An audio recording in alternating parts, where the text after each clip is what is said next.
अभी recent news के मुताबिक पता चला है कि एक भाई ने दूसरे भाई का कत्ल कर दिया है और कत्ल की वजह एक बिजली का बिल बताई गई है। गुजरांवाला में ज़्यादा बिल आने पर दो भाइयों में झगड़ा हुआ। बड़े भाई ने तेज धार आले से छोटे भाई को कत्ल कर दिया है। बिजली के बिलों पर ये झगड़ा हुआ है। बात एक दूसरे की जान लेने तक पहुंच गई। पिछले कुछ चंद सालों से हम इस तरह के इंसिडेंट्स अपनी सोसाइटी में बहुत ज़्यादा प्रिवेल होते हुए देख रहे हैं, लेकिन एक्चुअली इनकी रीज़न्स क्या हैं? एज ए ह्यूमन बीइंग हमारी कहाँ गलती है कि हम एक रिएक्शन की एक्सट्रीम पे पहुंच जाते हैं? लगता है बाजार के खाने बहुत खाते हो। जी डॉक्टर साहब, मैं ये मेडिसिन प्रिस्क्राइब कर रहा हूँ, वो आप ले लेना। अब कोई भी मसला हो तो मरहम से डॉक्टर की ऑनलाइन कंसल्टेशन बुक करो, क्योंकि डॉक्टर से बात होगी अब घर पर। अस्सलाम वालेकुम, this is Sumera Fazal. I am a consultant clinical psychologist at मरहम।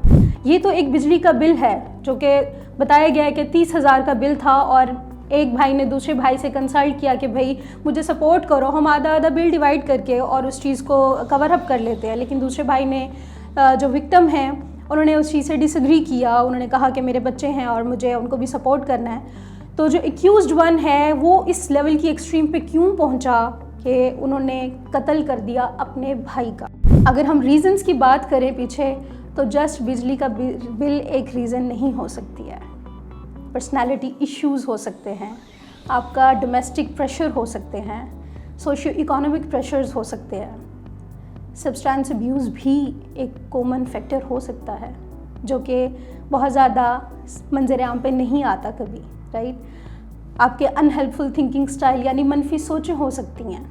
हम ज़्यादातर नैरो विजन रख के अपनी कन्वीनियंस के हिसाब से चीज़ों को आइडियलाइज़ कर रहे होते हैं और उसको उसी तरह से सोच रहे होते हैं कि सामने वाला पर्सन इसी तरह से बिहेव करेगा या कर रहा होगा, लेकिन एक्चुअली उसकी हकीकत कुछ नहीं होती है। तो हमारा एज ए रिस्पॉन्सिबल सिटीज़न हमारा क्या बिहेवियर होना चाहिए, हमारी क्या रिस्पॉन्सिबिलिटी होनी चाहिए? तो हमारी रिस्पॉन्सिबिलिटी में ये चीज़ स्पेशली आती है कि एटलीस्ट इन रीज़न्स को हम अपने सराउंडिंग्स में फाइंड आउट करें, उनको आइडेंटिफाई करें और कहाँ हम सपोर्ट दे सकते हैं अपने प्यारों को, अपने घर वालों को, अपने दोस्तों अहबाब को, तो हम वो सपोर्ट उनको लाजमी दें। वो सपोर्ट ज़रूरी नहीं है कि हम उनको रिसोर्सेज दें, हम उनसे इमोशनली कनेक्ट भी हो सकते हैं। मे बी उनका कैथारसिस हो जाए, वो थोड़ा ज़रा जो प्रेशर था, जो एक स्ट्रेस था, तो वो उनका कम हो जाए और वो इस तरह एक्सट्रीम लेवल्स पर ना जाएं। और सेम विद दैट पर्सन जो एक्यूज्ड वन है, जो एक एक्सट्रीम लेवल पर उन्होंने रिएक्ट किया है, तो वो भी तो कुछ कर सकते थे ना, कुछ ऑल्टरनेटिव वेज भी तो हो सकते थे। वो किसी से सपोर्ट रिक्वायर कर लेते, वो किसी और से बातचीत कर लेते, वो बिजली के महकमे में जाके थोड़ा सा बात कर लेते कि भाई मुझे थोड़ा सा स्पेशली टाइम दो, मेरी ये इनकम नहीं है। लेकिन कोई ऑल्टरनेट वेज आइडेंटिफाई तो करते ना, ट्राई तो करते कुछ।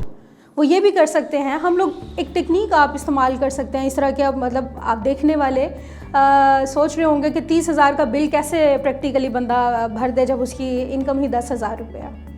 तो हम अपने जो हमारी जो नीड्स हैं उनको प्रायोरिटाइज़ कर लें अपने रिसोर्सेज के अकॉर्डिंगली। आप उनको चंक्स में डिवाइड कर लें। आप देख लें कि पहले काम क्या करने वाला है जो ज़रूरत का है, जिसके बगैर गुजारा नहीं है, उसके बाद पीछे पीछे की तरफ जाते रहें। तो चंक्स में डिवाइड करके हम इस चीज़ को अचीव कर सकते हैं। लेकिन अगेन ये सिर्फ अकेले का काम नहीं होता है। एज ए सोसाइटी ये हम सबको मिलकर एक दूसरे की सपोर्ट भी करनी है ताकि हम ये साइकोलॉजिकल बिहेवियर जो एक्सट्रीम लेवल पे चले जाते हैं उनको कहीं ना कहीं कंट्रोल कर सकें। इस टॉपिक से रिलेटेड अगर आपका कोई क्वेश्चन है तो आप ज़रूर कमेंट कीजिए, और अगर आप 1-to-1 कंसल्टेशन चाहते हैं तो marham.pk पर आप हमें कंसल्ट कर सकते हैं। Thank you.